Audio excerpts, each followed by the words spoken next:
Okay, now that we have our menu item and our shop page, what we're gonna build is our header.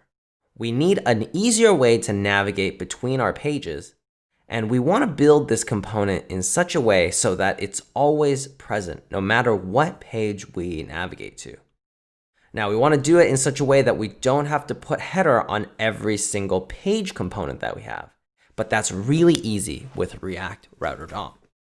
Now, before I show you that, let's just build the header component. Now let's go back to our application and let's create a header component.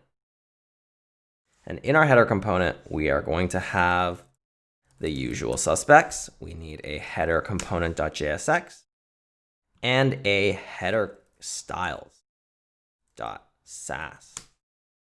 And in our header component, we're going to import React from React.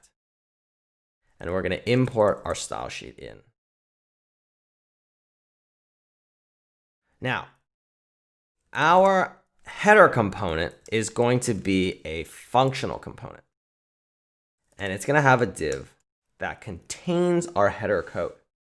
And this code is going to resemble pretty much exactly what we see. So it's just going to be an outer container, this group of option links that we have over here that will be contained in that group option link container, and then a logo.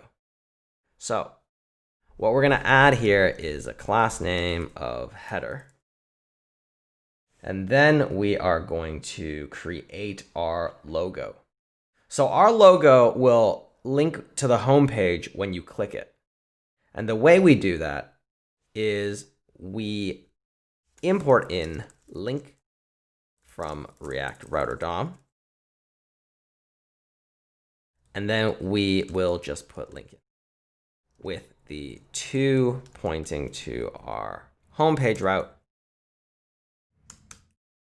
And we do want to use our actual icon, but I've provided that for us in the format of an SVG. And SVG icons are essentially scalable vector graphics, which are really small, really performant, but look the same no matter how large or how small that image is expanded. And that's really great. And I have that for us right here. So you can just copy it from the file that I've provided in this lesson. Now, what we're going to do is we're going to make a new folder in our source called assets. And in it, we are just going to paste. Okay. And you'll see a bunch of code that actually represents the crown SVG. But in our header, we're just going to import this into our component. And we're going to import from assets/crown SVG. And what we're going to write is React component as logo. Because it's not a JSX file, we don't actually set the import. We're just importing in this SVG as this React component keyword, but we're setting it to the logo keyword. And by doing this, we are now able to place it right here. And we can also give it the class name of logo.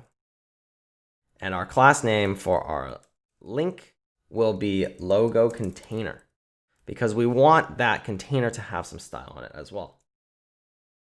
Now, our options will be held in their own individual options container, and they will also be links.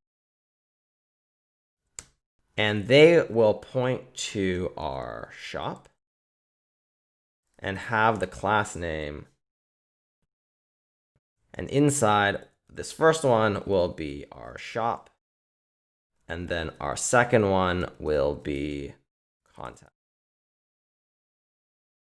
And then we just export it out. And we just bring this into our app.js. Now, once we import this in, components header component, all we have to do is just place this header outside of the switch and the routes that contain all of our page components. Because by doing this, our header is always present and rendered despite whatever React Router DOM switch component and route components decide to render onto the page. And this is really great because if we had, say, pop-ups or overlays or footers that we were always wanting to display in our application, or at least be on the page, regardless of what path the user is on, we would just do it like this. And this is really, really awesome because this makes our app very intuitive. It looks very composable because we know all of our pages exist here and our header exists outside of this switch. Okay, now if we go to our application, we'll see that we have what looks like the header, just no styling yet. So let's write the styles. Now, I do have them actually written already. Our header, which is the containing div, has a width of 100% and a height of 70 pixels. We set a display flex so that when we put justify content space between, the children inside of this parent, so our logo container and the options, will be pushed apart as far as possible with any remaining space that they themselves don't take up as far as the width is concerned. So there's a margin bottom that pushes our pages 25 pixels down from anything below the header. And then our logo container just has a width of 70 pixels, whereas our options has a width of 50%. So it always takes up 50% of whatever width the header is. And they align everything centered. And they're always on the flex end. So justify content flex end means that we want to always set them so that they are on the most right side of the component. So they're on the end of the actual flex box. And then our options have some minor padding so that they are not so grouped together. And now if we look at our code, we see that our crown takes us to the home, our shop takes us to the shop, and we have a very basic version of our header setup. We haven't added the contact page yet, but we will do that at the very end.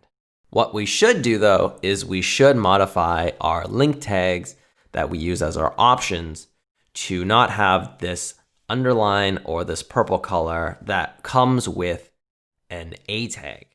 Now, even though it's a link component, if we inspect it, we see that what gets rendered is this A tag, right? This native A tag.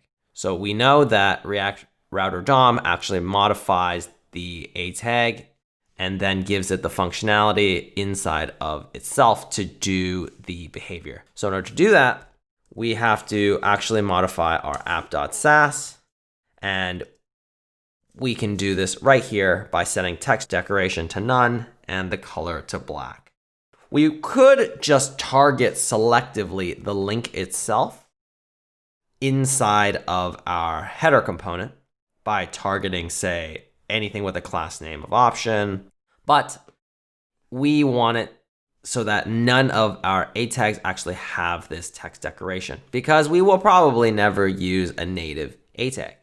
So if we save, we will see that it is now updated.